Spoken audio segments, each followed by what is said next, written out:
Hello and welcome, my keyboard gladiators. It's SJB here, and I've got a fantastic video planned for you guys. This is actually a pretty casual video as far as I'm concerned. It's casual, but also fantastic, hopefully. I want to start off with a really quick, faster-throwing Kelly Boomerang here, because he's a very, very, very solid tower overall. I mean, just look at this thing. This is round 20 and just absolutely dominating. And I'm combining with Quincy, which I was able to start off the game with, no issues, buy a quick low-level Boomerang, and fairly easily get this guy going. But that's not actually what this strategy is about. This strategy is about getting something a little bit weirder. A Moab press. Ooh, fancy that, Chris. Well, Moab presses are not absurd in any which way. I mean, they're kind of a standard tower. If you want to slow down Moabs a little bit, you can get like a Moab glue, and then you gotta kind of go for a Moab press, right? Yeah. I mean, he's not bad at popping the Moab, but the main thing about him is that he moves the Moab backwards. Even BFBs, even Oh My Gods, move them backwards, dude. It's pretty insane if that's possible, but it totally is. So I was thinking, what happens if we get quite a few Moab presses and combine it with just something else that's going to end up being very, very good against Moabs, and also be able to pop the bad balloon, which of course these Moab presses cannot do. So let's test this out. And also, I have a talking point as well that I want to talk to you guys about, which I'll admit I'm kind of sad to say it, but I want to talk about it anyways, and hopefully we can have some fun together. If you guys enjoy my content, make sure you're using my creator support code. You can just really quickly type in... If you could just really quickly type it... Just really quickly type in SJB, and that would be absolutely fantastic. Thank you so much. So first of all, before I get too deep, I wanted to mention really quickly how absolutely dominant this combo is here. Just one Kylie Boomerang with faster rangs, and one Quincy, who's not even buffed yet, allows me to get a 2-2 village here before round 35, and still not just win, but straight up dominate. In addition, I'm going to go for the primary training. And I think if all goes according to plan, I'll get the primary mentoring as well before I even do anything else. So every single future tower that I buy that's a primary monkey, I'll get some decent price decreases, I guess, just free upgrades. So just automatically, if you do anything on chimps that saves you money, life is pretty gosh darn sexy. But I still need to make sure that I can afford my Moab press here before on 40, otherwise the Moab will probably end up being a pretty big issue. So I'll probably go for this first and then into this, but it doesn't really matter too much. We're still dominating. Alright, so we ended up getting the Moab press, easily able to afford the primary mentoring here. Now for every single future tower that we buy here, any boomerangs, specifically boomerangs, and also any other primary monkeys, we get the free upgrades. So automatically we can just go, hey, we want this for free, and I can decide between improved rangs or fast throwing. And I'm going to do a mix today, but I'm going to go for fast throwing to start off the day, and eventually I'll turn it into something else. But check this out. One Moab press with a Quincy combo. Dude, why is that so good? We have a freaking primary mentoring village right now. This is pretty awesome, I got to admit. All right, so this is round 49, and I'll admit that it looks very much so like my strategy is oriented towards popping Moab class Bloons. I've got a Moab press, I've got a Moab press, I've got a Moab press, and I've got a Moab Molar now. And also another frickin' Moab press popping up in here soon, but even round 49 seems to be going down pretty gosh darn easy. So why is this happening? Well, it's because Kylie Boomerangs are still pretty good. Don't underestimate them. And now guess what? Moabs. Of course we're planning for late game. We want to make sure we are able to actually pop late game Moabs, stall BFBs, Oh My Gods, reinforce Oh My Gods, of course the bad balloon. Like, of course that's the plan here. That's why these Moab presses are here. But being allowed to pop balloons as well, it's weird, but it just ends up working. So I kind of decided randomly that, like, I'm gonna make a little line here. Any boomerangs that I pop on the right side of this guy, on the right side of like this village here, I'm gonna make a top path glaives combo. Anything on the left side, I'm gonna make a faster throwing. And it's just the end of the game. I'm just gonna sort of gauge and see who's got more pops, or if it even mattered at all, or whatever, you know. But as you can tell, BFB, no issues. But I will admit, I am afraid of round 63. Alright, I do have an Alchemist on my Quincy, so I'm expecting Quincy to do actually most of the work with the exploding arrows and everything. So far, he's had to do almost nothing. 4,000 pops is chump change, as far as I'm concerned. But everybody's kind of mixed up, kind of a mixed bag at this point. Nobody's dominating. It's because they're all the same tower. It just got of built at different times. That's really the way it's going down. In fact, this guy's got the most pops by far, because he was one of my first boomerangs. Oh, this guy's actually got more, because he was a little bit closer to the front. Wonderful! Anyways, I am a bit afraid of round 63, so let's just see what's going to happen here. I don't know. I've got arrows and a Quincy ability. Let's try with no ability first, and if I have to, I can use that ability. Will these boomerangs still be able to dominate big chunks of fruit balloons? I would not say dominate. I would not say beat. All right, so we've got to use the arrows there for this first rush. We're going to get another Kylie Boomerang here and another Kylie Boomerang here, and we're going to use Quincy's ability for this one. And I think with this 2 extra Kali Boomerangs. I'm hoping that this is going to end up being enough damage here to take down the last set of round 63. Otherwise, I'm going to have to restart just to make sure I use my ability, and then ability again. And I think that'll probably work out for us. All right, it's very close, but we do end up taking down round 63. Very tight, though. Should be noted, all Moab poppers, but still very tight. Dude, check out round 65. This is the 2 big bads. This is like the tough part of round 65.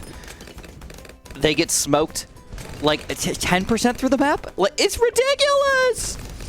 All right, so when we come back here, I'm going to skip through most of the 60s. We'll probably start around 75 or so. That's usually when I start to run into some sort of issues. We'll watch around 76 as well. Of course, Quincy's going to keep on getting stronger and stronger over time here. That's why the 60s end up being usually not too bad. And even the early 70s usually end up not being too bad either. And then the late 70s end up being sort of weirdly sort of bad, depending on what your defense is.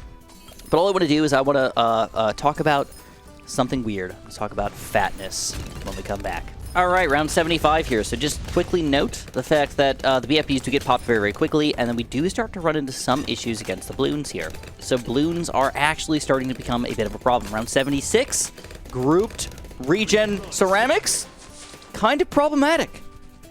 So we might have to swap our strategy out a little bit and just do something that's going to pop the Bloons on the inside. I don't know what that strategy is going to be yet. I'm going to try to survive for as long as I possibly can. I really want to get a Moab Eliminator before I make that that weird decision, but we do have to talk about that. Now, some of you guys are probably also thinking, Chris, dude, why wouldn't you pick Pat Fusty if you're going to talk about fatness as your hero? I mean, first of all, he's already a really good Moab slowdown and stunner and everything. Probably works really, really well with Moab presses. True dat, true dat. Oh, crap. Oh, crap. Oh, crap. Okay, we gotta hope that we get these arrows back before the next rush of ceramics here. Otherwise, we're doomed. I don't know if that's gonna happen. So, yeah, we're hoping for the best here. All right, we're starting off Quincy's first ability. Maybe the first ability will just be enough here to take down these camo ceramics. But they are indeed not. But, luckily for us, arrows! Oh, there's a pink all the way back there. That was scary. Okay. So there's definitely some faults to this strategy. And that's the weird thing about what I do in these videos, is I don't make a normal defense. I don't make a defense that most people would think would be solid. Or, if I need to adapt something, there's nothing wrong with that. We just want to see what is possible and what are the weaknesses to strategies that we try to pull off here. And first of all, note, Moab Eliminator! That's going to change things already. This guy's actually decent against Bloons. I mean, he's not like a cluster cannon or anything like that, but he pops Bloons. So he's also going to be able to help us out here. Of course, I'm going to leave him on strong. Oh, my God. Oh. And then we got to use Quincy's abilities properly. I've been trying to just see how long these guys can survive. I should not be feeling bad at all about using arrows here and there. It's just kind of part of the game. But as far as using Pat for our fatness talk here, I just want to mention the Pat is actually big boned. Okay, he's not actually officially fat. That's actually all almost complete and utter muscle. So I just wanted to throw that out there really quickly before anybody gets sent the wrong idea about Pat, okay? All right, I think it's official. I do need to do something about Bloons. Let me take a quick detour here and think about what I want to do. All right, I don't love this, but for right now, I think all I really am going to need is a Bloon Impact. So I'm going to go for a quick Bloon Impact. I'm going to get the faster reload and missile launcher here, and all this is really going to do is stun the ceramics for a little bit longer on the screen, especially in combination with primary mentoring. As long as I don't get overwhelmed with ceramics, this guy will stun them into oblivion, basically. So we're going to see how long this is going to last, but I'm not sure if it's going to last me forever. In addition, I could start to spam more boomerangs at this point, but I think I've kind of hit the limit of what I wanted to build. I've got 4. I've got 9 of them total. I mean, should I build a 10th just to do it? All right, let's build 10 just to make it freaking even. I don't really feel like this is necessary, but that's kind of a fun-er number to build. Here it is. And we got 5 and 5. That makes it even better. Blue and red combo, baby. All right, so I have been most of my life I've been very skinny. You probably have heard me talk about how I used to get kind of bullied in high school. It's because I was so small, like skinny and short, kind of at the same time. And then when I hit puberty, I kind of like grew a foot in like 3 years, so I got reasonably tall. I'm 5'11", by the way. Sometimes I say I'm 6 feet. Just want to throw it out there, but I'm 5'11". I can tell you for a fact that for a long time in my life, it was weird. Just I'm always skinny, always skinny. And I remember the first time that anybody ever said anything to me about my weight being not skinny was this random 75-year-old gay man who used to work at the garden center with me. And he was one of the flower designers, and he just randomly said, he's like, "Did you gain some weight recently?" And I was like, "Well, I guess. I mean, probably." But I've been very consistent in my weight gain, and it's almost always been a good thing for me. When I was in kind of like late high school, I was about 130 pounds, roughly. Throughout college, I gained probably about 5 pounds every year. That's just kind of like how it went down. And most of it, I gotta say, was probably pretty much just filler muscle, almost, you know? Like, I was filling out, I guess, is the best way to say it. At 5'11", at 135 pounds is pretty much a stick. And I'm not making fun of anybody who's, like, less than that or anything like that, but you are. You're pretty much a stick. You don't have much muscle. There's nothing wrong with that. It's just kind of like, sometimes it's just certain people's body types, right?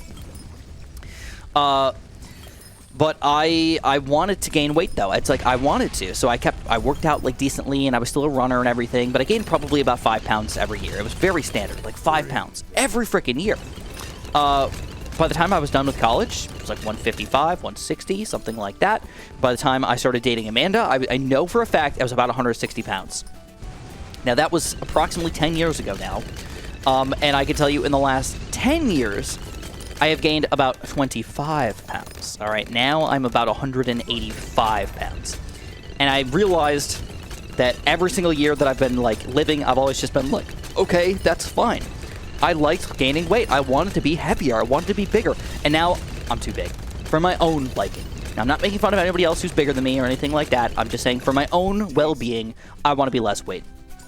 So I realized I got to do something about this. So I am officially going on a diet. I've done some diets in the past, you know, like here and there, but it's never been serious. I want to do a real diet. I really want to lose 5 pounds. I really want to lose up to 10 pounds. That's what I want to do. If I got down to 175, I'd be very happy with myself. I feel like I'd be like freaking godlike if I was 175 pounds. That would be beautiful to see. But if I got down to 180, I'd be happy. I'd be content. If I could just keep 180, I'd be very happy. So anyways, I just wanted to talk to you guys really quickly that you can be super duper skinny your entire freaking life, and then once you hit like 25, 28, 30, it doesn't really matter anymore. Like, you're gonna get, even if your genetics are good or whatnot, you can still get fat. Okay, it just happens.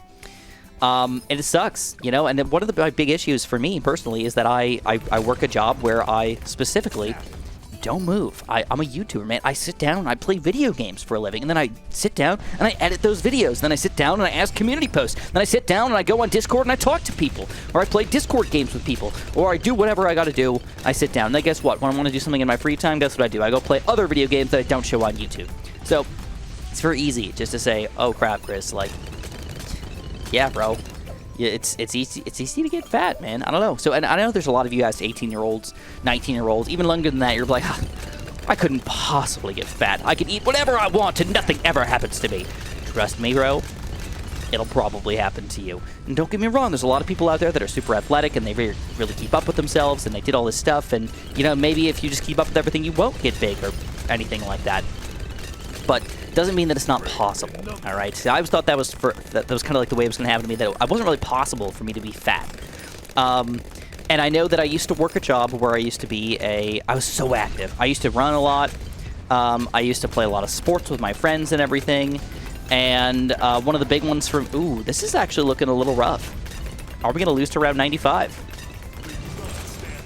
All right, we got $45,000 saved up, so this is not that big of a deal, but dang, this actually kind of sucks. I'm sure with you guys, the easiest and best answer for me for right now would be to get a Bloons solver with stronger glue.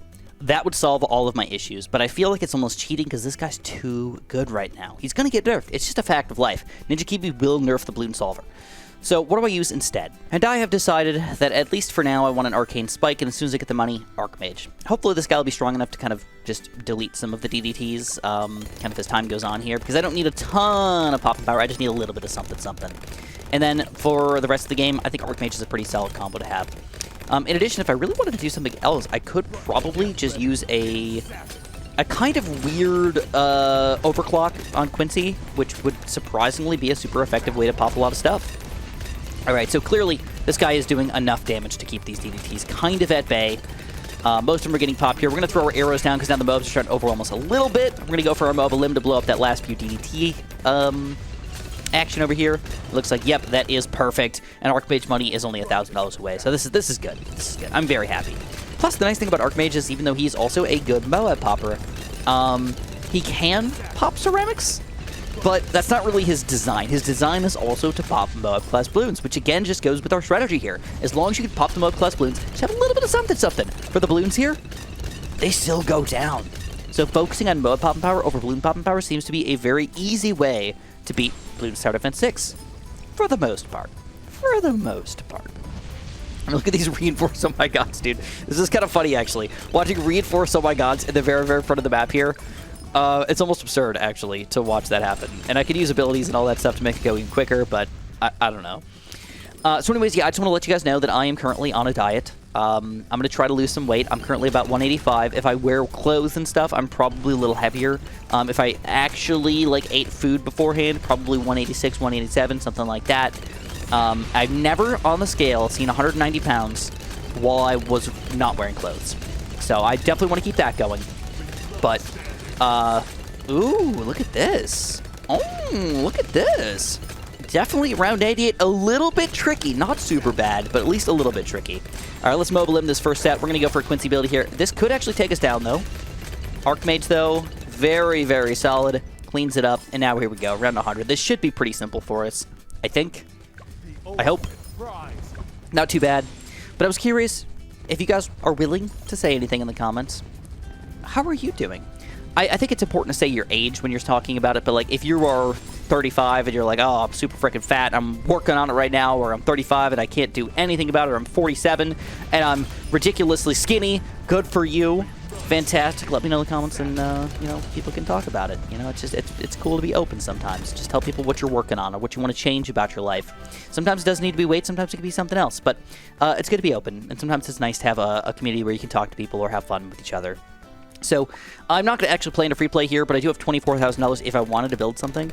So I would definitely, honestly, at this point, if I wanted to play free play, freaking Bloon Solver, dude. I can't afford it yet, but $8,000 is not that much money. You know what? Screw it. Let's see how far we can go. If I can beat just a couple rounds here and get a Bloon Solver, I'll be fine. If I can't afford Bloon Solver, though, probably doomed very, very quickly. Bloon Solver is up, and it's actually going pretty good. These guys are knocking back all the reinforce on my gods and everything and just keeping me in the game here. Now Bloon Solver should be able to clean up a lot of these Bloons here. I will admit my positioning is not very solid. I should have put him over here or something like that, but it is what it is. Let's see where we can get to. Ooh, DD frickin' T's, bro. Oh, billions of DDTs. A little too much for us to handle. Not crazy, though. If I actually wanted to spend my $13,000, I could probably make this happen, but I feel like I'm happy with what I'm at. Wow. Archmage actually got the most pops. That's actually kind of interesting. Anyways, if you guys enjoyed it, make sure you press that like button for me. Make sure you subscribe. And, of course, have a super duper delicious day.